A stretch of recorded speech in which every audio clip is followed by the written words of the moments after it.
Hi po, naalala ko lang nung COVID pandemic. Sabi nila, kapag ka malakas yung resistensya mo, makakasurvive ka sa COVID. Actually, sa totoo lang po, baliktad.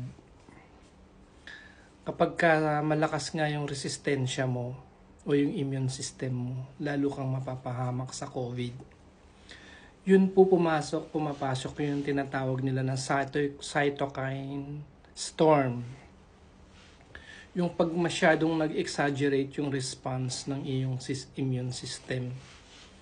Paano ba yun ipapaliwanag yung sa cytokine storm sa madaling sabi? Sa COVID po, kapag yung virus nasa baga, sasabihin ng immune system, tara, lunurin natin yung virus. Magpadala tayo ng maraming tubig doon sa baga. Lunurin natin yung virus na yan, na COVID virus. Ayun, dahil sa immune system, lulunurin daw nila yung virus.